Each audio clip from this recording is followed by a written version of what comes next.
En esta segunda parte de la clase nos centraremos en la valoración económica de los servicios ecosistémicos. La primera pregunta que vamos a introducir para pensar esta cuestión es ¿por qué se deberían valorar los servicios ecosistémicos? Y acá existe una discusión, un debate que yo quisiera traer a colación, ¿sí?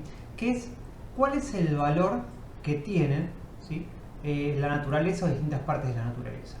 Y esta es una discusión bastante espinosa en el sentido de que si bien todo tiene valor, no todo tiene precio.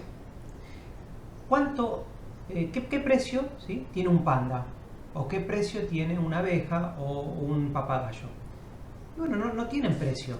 Tienen valor, pero no tienen precio, ¿sí? Son animales, son individuos, son parte de determinadas poblaciones que tienen un valor dentro de las relaciones que existen en un ecosistema, pero que es muy difícil asignarles un precio, más allá de que el mercado negro y actividades ilegales en muchos casos le asignen precios a la fauna silvestre, ¿sí?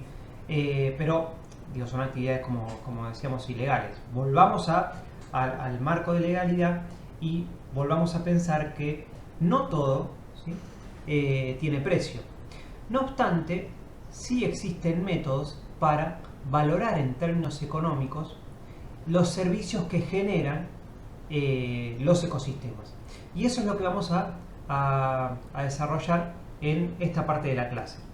Entonces, podríamos contestar esta pregunta, ¿sí? de por qué se deberían valorar los servicios ecosistémicos, en función de entender que esa valoración nos permite tomar decisiones de inversión, tanto público como privada, de mejor manera, ¿sí? ¿Por qué? Bueno, porque cuando se desconoce el valor de algo, a ese algo no se lo cuida, no se lo protege o no se invierte para conservarlo. Entonces, conocer ese valor nos permitiría asignar fondos públicos, por ejemplo, de mejor manera, o sea, maximizar la relación entre costo y beneficio para la conservación. Un ejemplo concreto de esto sería, bueno, ¿por qué conviene invertir en tal o cual área protegida? A su vez, y ya centrándonos en las actividades privadas, conocer el valor de los servicios ecosistémicos nos permite tomar decisiones de inversión en el manejo de las unidades productivas más racionales. Transformo el remanente de bosque que queda en mi unidad productiva y bueno, dependiendo del valor o los servicios que ese bosque me genere, ¿sí? O como veíamos en el caso de la conservación del bosque nuboso, transformo un bosque nuboso y bueno, depende, ¿sí? de cuáles sean los costos o las externalidades, vamos a verlo en un ratito, que esa transformación me genere. Resumiendo entonces, conocer el valor de los servicios nos permite tomar decisiones de manera más racional. Una distinción que tenemos que hacer es entre lo que es el valor, lo que es el precio y lo que es el costo, ¿sí? Cada una de estas palabras que muchas veces se utilizan como sinónimo tienen una connotación diferente. Como decíamos en la placa anterior, el valor, ¿sí? no necesariamente tiene que estar vinculado a un costo de producción y no necesariamente tiene que estar vinculado a un precio de mercado, ¿sí? Algo puede valer más allá de que no tenga precio, ¿sí? Y en muchos casos, sobre todo cuando trabajamos con factores bióticos, no todo se le puede poner precio. La otra distinción es la relación o la diferencia que hay entre el valor privado y el valor público. En muchos casos las decisiones en el manejo de los recursos naturales o de los ecosistemas está vinculado a decisiones individuales que se basan en la generación de valor privado sin contabilizar y en muchos casos entrando en contradicción con el valor público que tiene o el valor general que tiene tal o cual recurso natural o tal o cual servicio ecosistémico. Entonces, para poder profundizar estas diferencias entre precio, valor, costo y valor privado y valor público, vamos a desarrollar algunos conceptos que están vinculados a el funcionamiento de los mercados. Y para introducir esos conceptos, lo primero que tenemos que decir es que vamos a desarrollar todos estos conceptos sobre la base de la sociedad actual en la que vivimos, que es una sociedad capitalista, ¿sí? No porque el capitalismo sea la mejor forma de organizar la sociedad, sino porque es la dominante en la actualidad y por lo tanto las decisiones de los actores sociales y de los actores económicos están enmarcados en las leyes que este sistema ha generado o desarrollado a lo largo de su existencia. Entonces, vamos a analizar el funcionamiento de los mercados. Muchas veces se escucha el planteo de dejemos a los precios hacer su trabajo, ¿sí? Cuando hay que asignar un precio de referencia para algún producto en particular. Y por detrás de esta idea de dejemos hacer a los precios su trabajo, está la idea de la oferta, de la ley de la oferta y la demanda. Que para la construcción del marco conceptual de la economía capitalista, ¿sí?, se plantea sobre la base de un mercado que se llama de competencia perfecta. ¿Cuáles son las características que tiene este mercado de competencia perfecta? Bueno, en principio es que existe una asignación completa y efectiva de los derechos de propiedad. O sea, todos y cada uno de los bienes le pertenecen a alguien. De hecho, este derecho de propiedad es la piedra angular del sistema capitalista. El segundo es que no existen costos de transacción. Es decir, no existe ningún costo de participar en el mercado y fijar precios para todos y cada uno de los bienes. El tercer supuesto de este mercado de competencia perfecta es que la participación atomística es la clave del mercado de competencia perfecta. ¿Qué quiere decir esto? Que todos los participantes en el mercado son lo suficientemente pequeños como para que no puedan imponerse sobre los otros. Vale decir, y en otras palabras, existen múltiples oferentes y múltiples demandantes que compiten en el mercado y por lo cual ninguno tiene la capacidad de poner precio, ya sea de venta o de compra. Vamos a ver que muchos de estos supuestos en la realidad no se dan.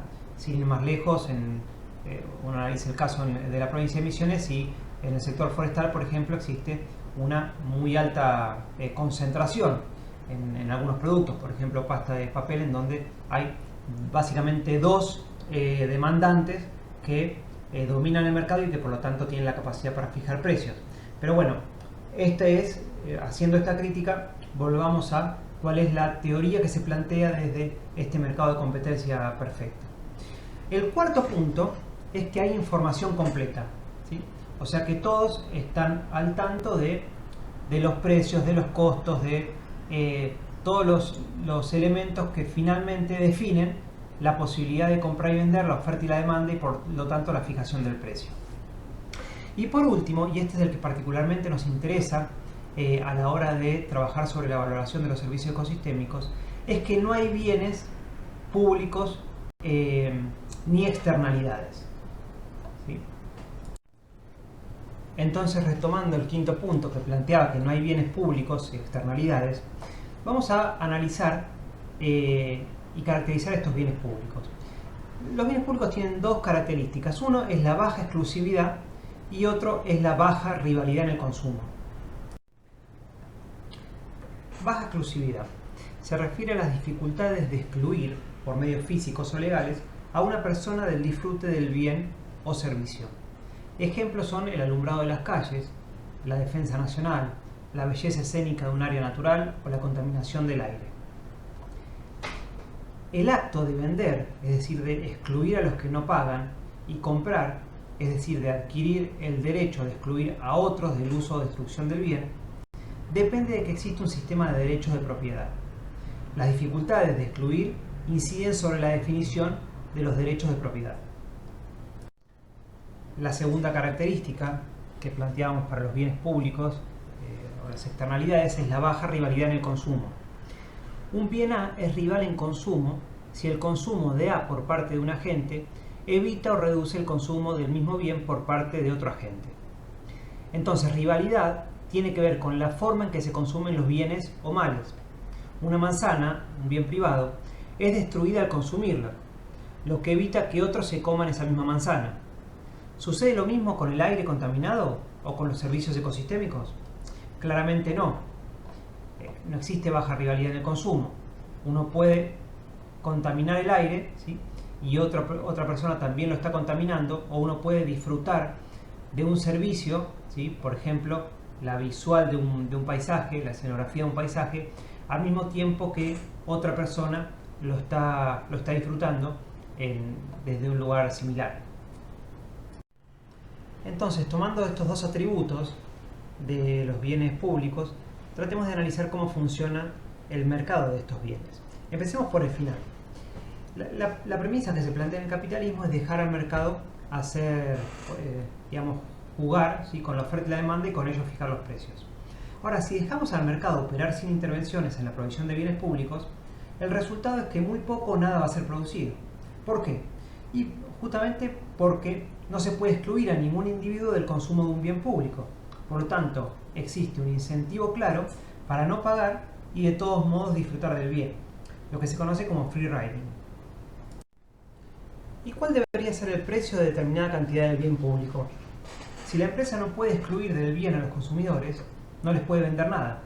Y es claro que ninguna empresa producirá un precio de venta igual a cero, ni siquiera podría cubrir sus costos. Este dilema aparece muchas veces en las decisiones que toman los productores o que toman las empresas a nivel predio. Ante la disyuntiva de producir, ¿sí? O conservar, o sea, transformar el uso del suelo de, por ejemplo, un área con bosque nativo, o el dilema de conservarlo para garantizar o mantener los servicios ecosistémicos que ese monte genera, muchas veces los productores dicen, y bueno, pero yo voy a conservar, ¿sí? ¿Y quién me paga esa conservación? Está bien, el bosque va a capturar carbono, va a producir oxígeno, va a regular el ciclo hídrico, va a disminuir la erosión, etcétera, etcétera. Pero ¿quién me paga todos esos servicios que yo estoy provocando, que estoy promoviendo para el bien general?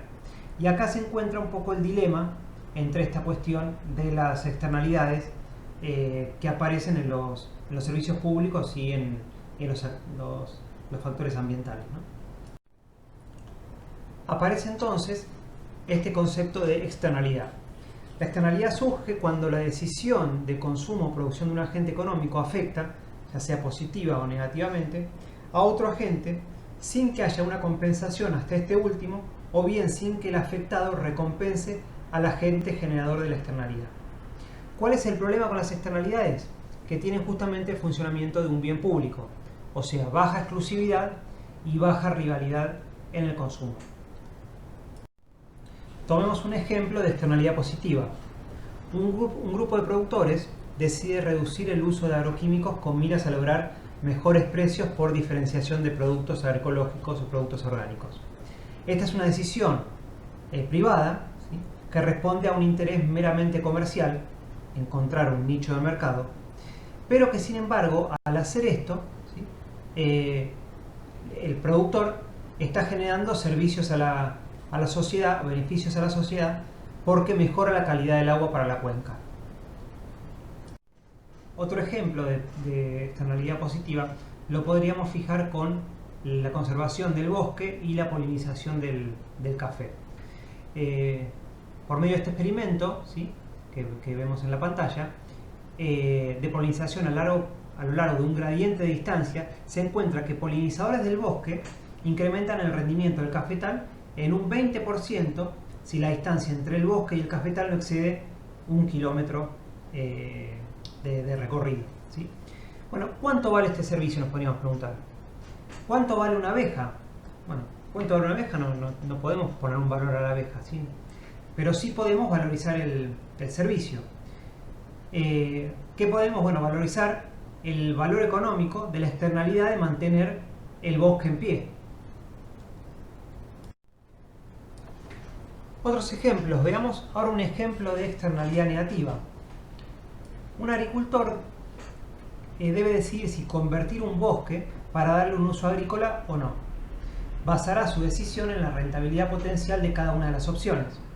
Si mantiene el bosque, va a poder sacar leña, quizás sacar algún producto medicinal, algo de miel, quizás. Comparado con transformar eso en un uso agrícola, implantar un yerbal o una producción de maíz, que seguramente en términos de rentabilidad individual para el productor va a ser mucho mayor. Esta decisión privada no considera que al convertir el bosque se estará eliminando o reduciendo el flujo de servicios ecosistémicos derivados de ese bosque justamente. Por lo tanto va a tener impacto sobre la biodiversidad, incremento de la erosión, reducción del reciclaje de nutrientes seguramente, etcétera, etcétera. De esta manera, ¿sí?, el productor, si cambia el bosque, generará una externalidad negativa para el ecosistema y por lo tanto también para las personas que estén probablemente cercanos a ese ecosistema. Entonces, el problema básico es que el agente económico que genera una externalidad como resultado de su decisión de consumo o de producción no toma en cuenta, o bien no se le reconoce, el resultado que este efecto externo va a tener sobre los demás. Si por intervención externa o acuerdo entre las partes, las consecuencias y los efectos de las externalidades sobre los demás agentes son tomados en cuenta por el agente que genera esa externalidad, entonces se dice que ésta ha sido internalizada. Algunas maneras de internalizar una externalidad son a partir de impuestos a la contaminación.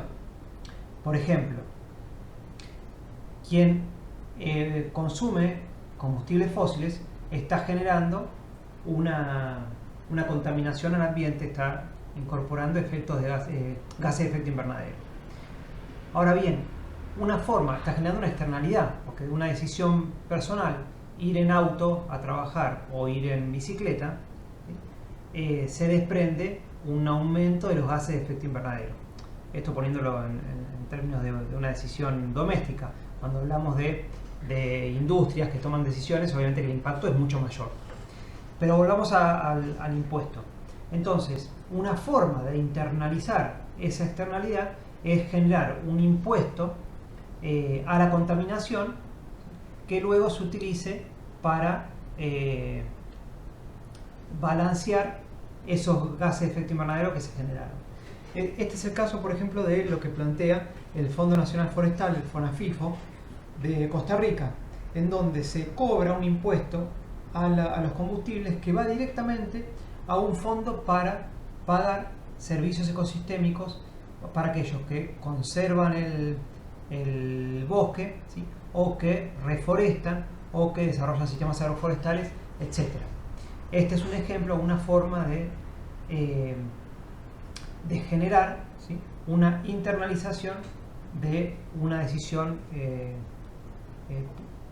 privada, ¿sí?, de cualquier agente económico. Por otro lado, existen acuerdos entre las partes, ¿sí?, crear un mercado para externalidades, o sea, un esquema de pagos por servicios ecosistémicos.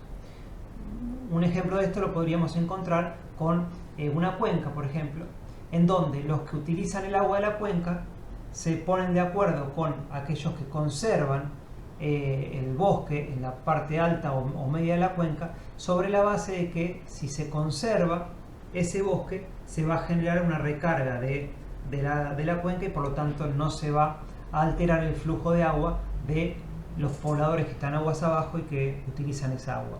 Este esquema entre privado-privado, ¿sí?, es lo que se conoce como pago por servicios ecosistémicos entre privados, donde se ponen de acuerdo unos para conservar y el otro para pagar esas externalidades que se generan conservando. Entonces, la evaluación de los ecosistemas del milenio plantea que la mayor degradación de los servicios de los ecosistemas no es interés para la sociedad, porque muchos de los servicios degradados son bienes públicos. A pesar del beneficio que obtiene la población de los servicios de los ecosistemas, como la regulación del aire, la calidad del agua, no existe un mercado para estos servicios y nadie tiene un incentivo para pagar a fin de mantener esos bienes. Esto representaría o aparecería como un problema para mantener esos servicios ecosistémicos. Obviamente que, dependiendo de qué servicio estamos analizando, la situación, tanto en términos de captura de beneficios privados como de posibilidad de valoración económica, va a ser diferente. De hecho, en el gráfico que vemos en pantalla, aparecen un gradiente de servicios ecosistémicos que van desde alimento y fibra, hasta servicios ecosistémicos vinculados a cuestiones culturales, espirituales, religiosas, ¿sí?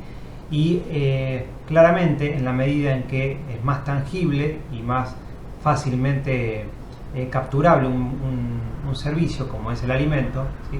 Hay mayor facilidad para capturarlo y para valorarlo, y en la medida en que se hace menos tangible, la dificultad para capturarlo y por lo tanto también para valorarlo es mayor. Plantea entonces que lo que influye más firmemente en la mayoría de las decisiones con respecto a la gestión de los recursos naturales es la entrada o exclusión de los servicios de los ecosistemas al mercado. Fruto de ello, los beneficios no comercializados a menudo desaparecen o se degradan, justamente porque son difíciles de capturar en términos individuales. Estos beneficios no comercializados son generalmente más altos y a veces más valiosos que los comercializados. Desde esta perspectiva, ¿sí? Desde la perspectiva económica, muchos beneficios no comercializados son caracterizados como externalidades positivas. Veremos a continuación un gráfico que nos muestra la valoración económica de estos beneficios. En el gráfico que tenemos en pantalla, justamente lo que vemos es la valorización actual neta, ¿sí? En dólares por hectárea, de ecosistemas en distintos biomas del planeta. La primera dos columnas son un humedal en Canadá, un bosque tropical en Camerún, un manglar en Tailandia o un bosque tropical en Camboya. Lo que observamos en marrón clarito es el ecosistema gestionado de manera sostenible, ¿sí? Sea no tocándolo, ¿sí? O sea explotándolo de manera racional y sustentable. ¿Qué es lo que observamos? Que el valor económico total asociado a los manejos sostenibles a la intangibilidad de estos ecosistemas, ¿sí? Genera valores económicos totales mayores si los comparamos con ecosistemas convertidos para la producción agrícola intensiva, o para la agricultura en pequeña escala o para la producción de acuicultura. Ahora, aún así, estos ecosistemas se transforman justamente porque la captura de beneficios en términos privados suele ser mayor en los ecosistemas convertidos que en los ecosistemas manejados de manera sostenible. Nuevamente aparece esta idea de que la apropiación privada de estos beneficios tiene una relevancia mayor que la apropiación colectiva o la característica de bien público. Por otro lado, si bien la degradación de los servicios ecosistémicos representa una pérdida de capital, y esta afirmación está sostenida, por ejemplo, con el análisis que veíamos en la placa anterior, estas pérdidas, ¿sí? de riqueza, esta degradación de los ecosistemas, no se reflejan en las cuentas nacionales. Las cuentas nacionales de los países tradicionalmente no computan el agotamiento o la degradación de los recursos naturales. Un ejemplo, un país podría cortar todos sus bosques, ¿sí? y agotar todas sus reservas pesqueras, y esto se reflejaría como un aumento del Producto Bruto Interno en ese año, ¿sí? sin registrar el declinamiento de los activos o de la riqueza ambiental que esto genera. Este mismo ejemplo lo podemos llevar a distintos sistemas productivos. De hecho, hay un investigador llamado Walter Penge que desarrolló toda una teoría acerca de la deuda ecológica, y su argumentación se basa justamente en mostrar cómo con la expansión de la soja y la exportación del poroto de soja, ya sea en forma de poroto o en forma de subproductos, harina de soja y aceite, lo que se está haciendo es agotando los recursos naturales que no se contabilizan como pérdida en el producto, ¿sí? o en la riqueza del país. Se exporta agua, se exportan nutrientes que no son devueltos al suelo, y eso, si bien aparece como un aumento en el PBI, en la exportación de las toneladas de soja, no aparece como un declinamiento, ¿sí? o una disminución de la riqueza natural. Y sobre esta base, ¿sí? es que muchas veces se toman las decisiones ya de carácter más general o de carácter político sobre el manejo de los recursos naturales a escala paisaje o a escalas territoriales. Es en este sentido, entonces, que aparecen distintas iniciativas a nivel internacional que lo que buscan justamente es hacer visibles los valores de la naturaleza, poner sobre la mesa estos valores ocultos, ¿sí?, o estos beneficios ocultos que los ecosistemas brindan. Una de estas iniciativas es la que se conoce como Iniciativa de la Economía de los Ecosistemas y la Biodiversidad, TEEB, ¿sí?, que buscó justamente mostrar externalidades, por ejemplo las externalidades negativas derivadas de la pérdida y degradación de los bosques, que cuestan entre 2 y 4,5 billones de dólares al año, ¿sí? O mostrar también las contribuciones, en este caso de los bosques lluviosos al sector de la agricultura en América Latina, que se estiman entre 1 y 3 billones de dólares anuales, simplemente por regulación del ciclo del agua. Lo que les muestro aquí abajo es la página, ¿sí?, por si quieren chequearlo y rastrearlo, de esta iniciativa. Otro ejemplo es esta otra iniciativa llamada WAVES, Valoración de Beneficios No Comercializados, que es una iniciativa para contabilizar la riqueza y la valoración de los servicios de los ecosistemas. ¿Qué es lo que hizo esta plataforma? Desarrollar una metodología para contabilizar los beneficios de los ecosistemas, ¿sí?, y se lanzó en el 2010 en 8 países que fueron proyectos piloto, entre ellos, por ejemplo, algunos países latinoamericanos, Colombia, Guatemala, en el cual se implementaron desde distintos actores públicos, privados, académicos, una metodología y una plataforma para llegar a algún grado de valoración de todos estos servicios. Tanto TEEB como WAVES son dos ejemplos de esfuerzos para justamente visibilizar, ¿sí?, y contabilizar este valor que tienen los ecosistemas.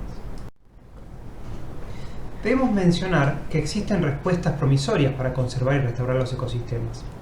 En ese sentido, por un lado, aparece tecnología de manera creciente que busca desarrollar producciones sostenibles, producciones sustentables que conserven los servicios ecosistémicos. Por otro lado, tanto las respuestas en comunicación como en educación van contemplando en medida creciente la sustentabilidad de la naturaleza, de los recursos naturales. También existen cambios en el conocimiento de los consumidores y cambios en los patrones de consumo. Crecientemente también observamos que los consumidores ponen el énfasis, ponen el foco en qué tipo de productos están consumiendo y cuáles son los impactos que tienen esos productos para el medio ambiente, para los productores. Si bien en la Argentina estos cambios de patrones de consumo y este conocimiento es incipiente, en otros países, quizás con mayor trayectoria o países más desarrollados, este conocimiento y este también requerimiento por parte de los consumidores está mucho más desarrollado.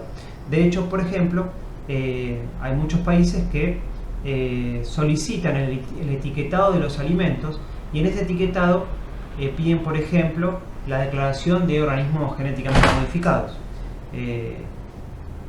Es el caso, por ejemplo, de Brasil o de países europeos. Y finalmente aparecen crecientemente políticas e incentivos económicos, ¿sí?, tanto públicos como privados, para conservar o producir con mayor respeto sobre la naturaleza. Sin ir más lejos y como ejemplo, en los últimos meses, empresas muy importantes del sector agropecuario, ¿sí?, como el Bayer, empezó a plantear que iba a pagar una retribución a los productores que trabajaran con prácticas conservacionistas del suelo que ayudaran a la captura de carbono. Es un ejemplo de cómo empiezan a aparecer incentivos económicos para aquellos productores que producen de manera sostenible o que producen servicios desde su manejo de los ecosistemas. Estas respuestas promisorias también nos plantean grandes desafíos. Entre ellos, por ejemplo, cómo incluir los resultados de la valoración económica de los servicios ecosistémicos dentro de los procesos de toma de decisiones. Cómo lograr que retribuyamos las externalidades positivas y cómo hacer que asumamos el costo de las externalidades negativas.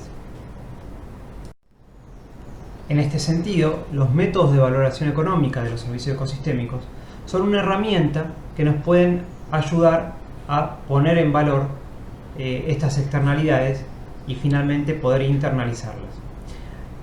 Antes de incorporarnos en la valoración económica, en los métodos de valoración económica, repensemos algunos conceptos, ¿sí?, vinculados justamente al valor económico.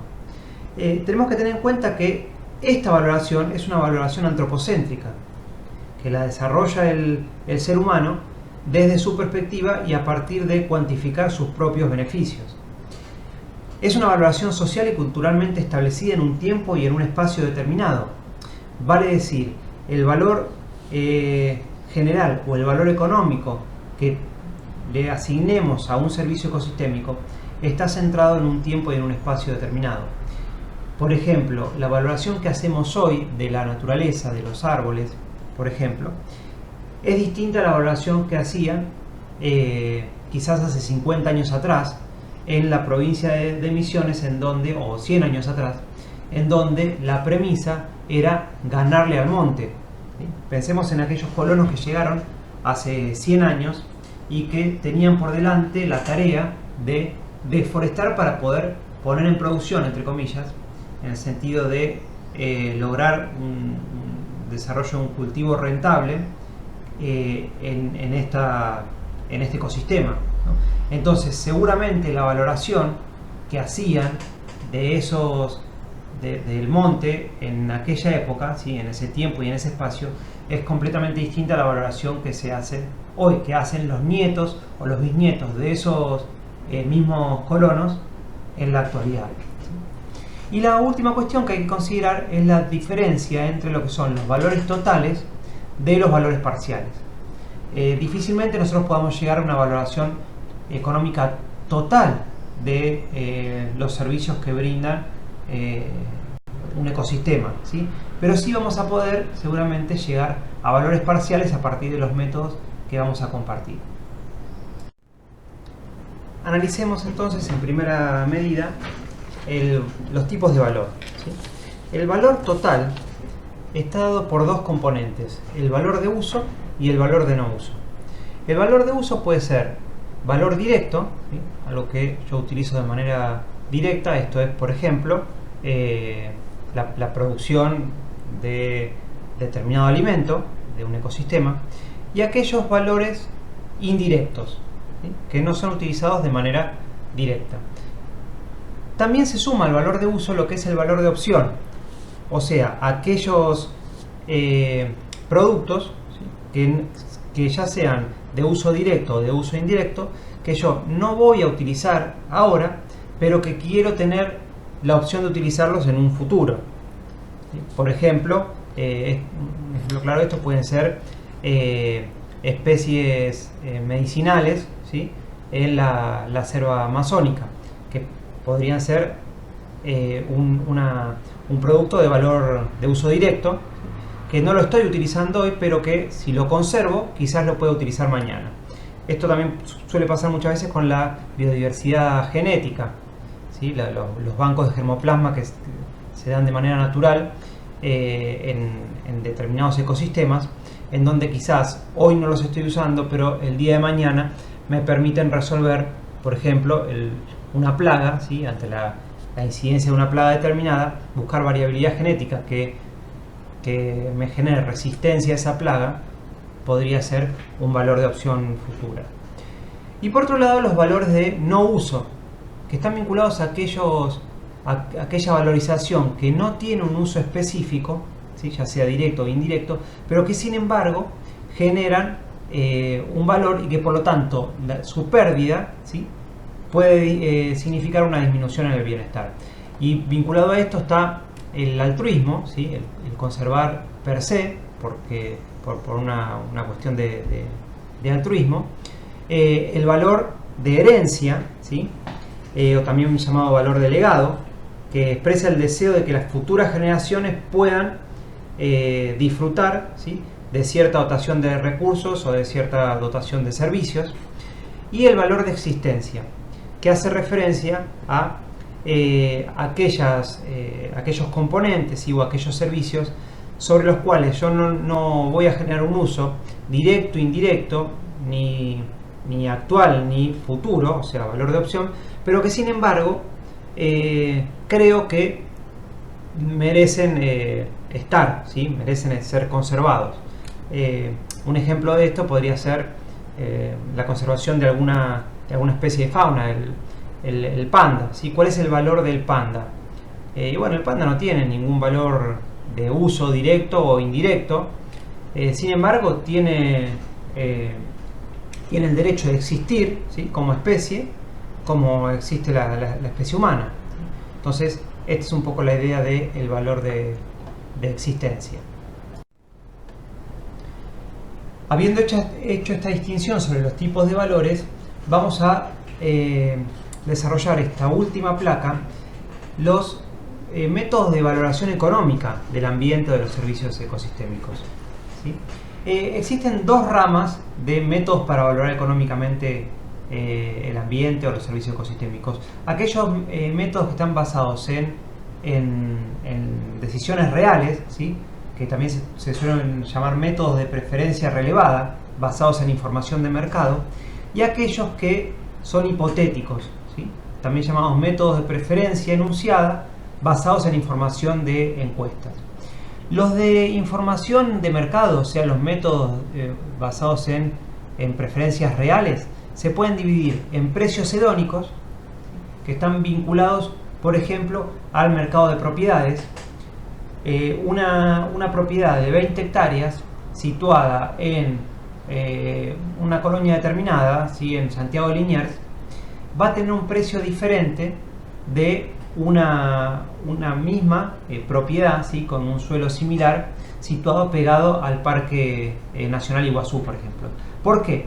Y bueno, porque se supone que con iguales condiciones ambientales, con iguales condiciones de suelo, supongamos, ¿no? En términos hipotéticos, el hecho de estar pegado al Parque Nacional Iguazú podría generar una serie de beneficios, ¿sí? Vinculados a los servicios ambientales que esa reserva genera, que aumentan el precio de esas propiedades, y de esa manera podemos llegar a valorar económicamente los servicios que en este caso este Parque Nacional genera, ¿sí?